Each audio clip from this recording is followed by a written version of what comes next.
Episode के starting में हम काजुया को एक जगह पर खड़ा हुआ देख पाते हैं। ठीक तभी वहाँ पर सुमीचैन आ जाती है और सुमीचैन एक पत्थर से टकराकर वहाँ पर नीचे ही गिर जाती है, जो देखकर तो काजुया बहुत ही ज्यादा शॉक्ड हो जाता है। फिर काजुया बोलता है, सुमीचैन क्या तुम ठीक हो? सुमीचैन हाँ में जवाब देती है। इसके बाद काजुया बोलता है, हम दोनों बहुत दिनों के बाद मिल रहे हैं, है ना? और तुम्हें पता है ना कि आज मैंने तुम्हें 1 घंटे के लिए रेंट किया है? सुमीचैन धीरे से बोलती है कि हाँ मुझे पता है। काजुया बोलता है, सुमीचैन मैं तुमसे एक एडवाइस चाहता हूँ। जो सुनने के बाद तो सुमीचैन काफी ज्यादा एक्सपेक्टेशन के साथ काजुया को देखने लग जाती है और फिर वो उसके बहुत ही ज्यादा करीब चली जाती है, जिस वजह से काजुया घबरा जाता है और अपने मन में बोलता है, आखिरकार ये मेरे इतने ज्यादा पास क्यों आ गई? फिर काजुया सुमीचैन को थोड़ी देर शांत होने के लिए बोलता है, जिसमें सुमीचैन काजुया से माफी मांगने लग जाती है और बोलती है कि मुझे माफ कर देना क्योंकि मैं कुछ ज्यादा ही जोश में आ गई थी। काजुया बोलता है, तुम्हें माफी मांगने की कोई जरूरत नहीं है, बल्कि मैं खुश हूँ क्योंकि तुमने इस बात को इतना ज्यादा सीरियसली ले लिया। अब अगले ही पल ये दोनों एक कैफे में आ जाते हैं, जहाँ पर जो काजुया है और सुमीचैन को मिजुआरा के बारे में सभी बातें बता देता है, जिस वजह से तो सुमीचैन रोकर वहाँ पर एकदम पानी पानी ही कर देती है।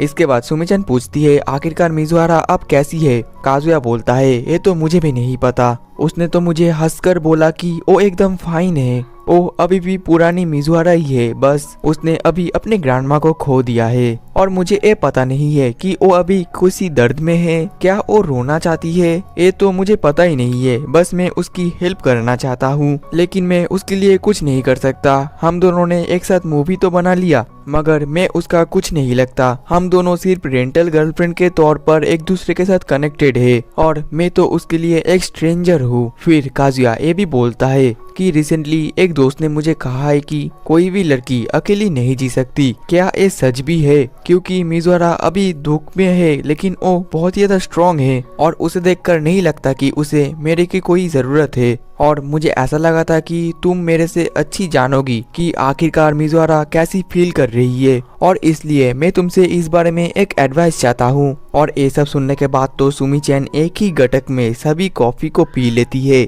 फिर वो खड़ी होकर काजुया के हाथ को पकड़कर कहीं पर लेकर जाने लगती है। वहीं पर काजुया तो बहुत ज्यादा कंफ्यूज होता है और वो बोलता है कि सुमीचैन आखिरकार तुम मुझे कहाँ पर लेकर जा रही हो? अब अगले ही पल ये दोनों शिंजुकू में आ जाते हैं और काजुया अपने मन में बोलता है, आखिरकार सुमीचैन ने मुझे इतने बड़ी सिटी में क्यों लाया? वहीं पर सुमीचैन तो बहुत ही ज्यादा जल्दबाजी में होती है, जिस वजह से काजुया भी बहुत ही ज्यादा जल्दबाजी करने लगता है। इसके बाद सुमीचैन प्लेटफॉर्म में आ जाती है और काजुया ये देखकर अपने मन में बोलता है, क्या अब हम ट्रेन से कहीं पर जाने वाले हैं? फिर काजुया को पता चलता है कि सुमीचैन तो फुजिसावा के बीच में जाने वाली है। जो जानने के बाद तो काजुया बहुत ही ज्यादा शॉक्ड हो जाता है और बोलता है, नहीं नहीं ऐसा नहीं हो सकता, हम सडनली बीच पर क्यों जाएंगे? सुमीचैन बताती है कि बीच पे जाने से तुम्हारे सभी सवालों का जवाब मिल जाएगा, लेकिन फिर भी काजुया उसको मना करने लगता है। तभी सुमीचैन बहुत ही ज्यादा शर्माते हुए बोलती है, मैं सिर्फ मिजुआरा की मदद करना चाहती हूँ, हम दोनों सिर्फ दोस्त के तौर पर वहाँ पर जा सकते हैं। इसके बाद काजुया और सुमीचैन ट्रेन में बैठकर वही बीच पर जाने लगते हैं और वहाँ पर सभी लोग काजुया और सुमीचैन को एक साथ देखकर कपल समझ रहे होते हैं। और उनकी बात सुनकर काजुया अपने मन में बोलता है, आखिरकार मैं इस किस सिचुएशन में फंस गया।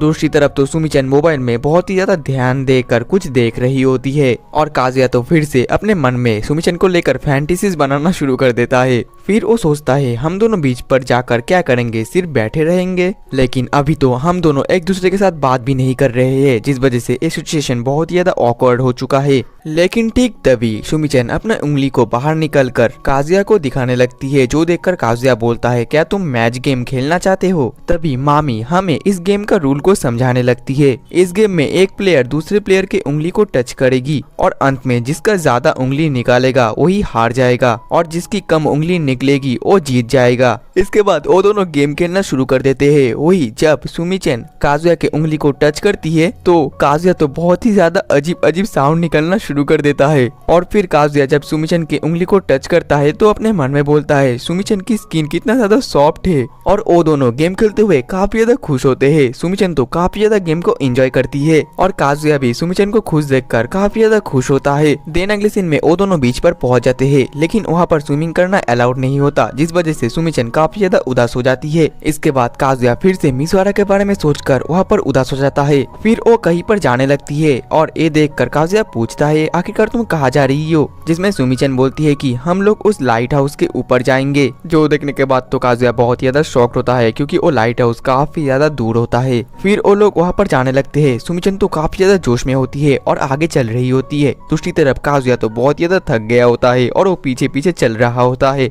अब अगले पल ये लोग सीढ़ियों में चढ़ने लगते हैं जो कि काफी ज्यादा लंबा होता है, लेकिन सुमीचन अभी भी काफी ज्यादा जोश में होती है और आगे आगे चल रही होती है। दूसरी तरफ काजुया पीछे चल रहा होता है, जिस वजह से वो थोड़ा सा सुमीचन का पैंट देख लेता है और ये देखने के बाद वो काफी ज्यादा शर्मा जाता है और फिर दौड़कर सुमीचन के आगे दौड़ लगाता है और बोलता है कि मैं तुमसे आगे जा रहा हूँ। देन वो दोनों ही लाइट हाउस के एकदम टॉप में पहुंच जाते हैं। वहाँ पर काजुया तो बहुत ज्यादा थका हुआ होता है। तभी सुमीचन काजुया को एक दूरबीन दिखाती है और बोलती है चलो उसको ट्राई करते हैं। फिर वो लोग वहाँ पर दूरबीन से दूर के व्यू देखने लग जाते हैं। तभी काजुया नोटिस कर पाता है कि यहाँ पर तो काफी सारे कपल्स है और उनमें से सभी लड़के सुमीचन को देखे जा रहे होते हैं और बोलते हैं कि वो तो काफी ज्यादा खूबसूरत लड़की है, जिस वजह से उनकी गर्लफ्रेंड्स तो उनके ऊपर काफी ज्यादा गुस्सा भी कर रहे होते हैं। इसके बाद सुमीचन वहाँ पर दो लड़कियों को चिल्लाते हुए और बहुत ज्यादा मजा करते हुए देख पाती है, जो देखकर वो भी चिल्लाने की कोशिश करती है, लेकिन उसके मुंह से तो बस थोड़ा सा ही आवाज निकलती है। जो देखकर तो काजुया बहुत ज्यादा शॉक्ड होता है और अपने मन में बोलता है मुझे लगा था कि सुमीचन अभी चिल्लाने वाली है। दूसरी तरफ सुमीचन के मुंह से बहुत ज्यादा कम आवाज निकलती है, जिस वजह से वो काफी ज्यादा एम्बेरेस्ड फील करती है, जो कि काजुया देख लेता है और फिर वो बहुत ही जोर से चिल्लाने लगता है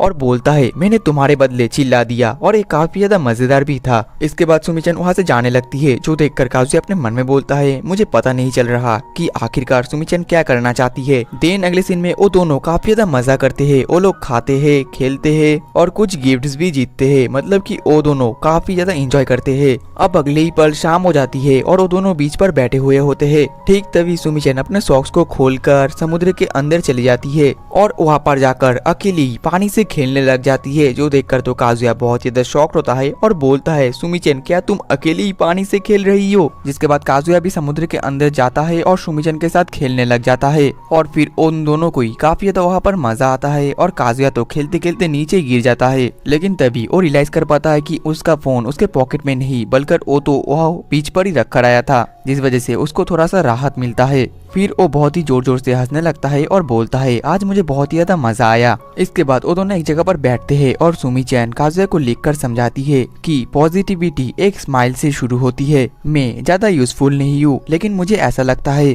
कि अगर कोई भी इंसान दुख में है तो उसे मजा करवाना चाहिए, चीयर अप करना चाहिए। और ये सब कुछ देखने के बाद तो काजुया बहुत ही ज्यादा शॉक्ड होता है और अपने मन में बोलता है तो फिर सुमीचन पूरे दिन में मुझे ये समझाने के लिए लाई थी, उसने मुझे चिंता में देखकर मुझे चीयर अप करने के लिए यहाँ पर लेकर आई। सुमीचन सच में एक बहुत ही ज्यादा प्यारी लड़की है। इसके बाद काजुया सुमीचन को थैंक यू बोलता है और बोलता है कि आज तुम्हारी वजह से मैं बहुत दिनों के बाद बच्चों की तरह खेल पाया और मेरा चिंता भी थोड़ा बहुत तो कम हुआ ही है। इसके बाद सुमीचन फिर से लिखकर काजुया को बोलने लगती है मुझे ऐसा लगता है कि चिजुरो-सन के अंदर बहुत ही ज्यादा दुख है, तो तुम्हें उसको चीयर अप करना चाहिए। और ये देखने के बाद काजुया अपने मन में बोलता है सुमीचन बिल्कुल ठीक बोल रही है। फिर वो खड़ा होकर सुमीचन से बोलता है आज मुझे बहुत ज्यादा मजा आया, तो चलो फिर से टोक्यो वापस जाते हैं। और ये बोलने के बाद वो वहाँ से चला जाता है। वहीं पर सुमीचन भी काफी ज्यादा खुश होती है। देन अगले सीन में हम काजुया को एक रेस्टोरेंट में काम करता हुआ देख पाते हैं और वो वहाँ पर काफी ज्यादा मेहनत करता है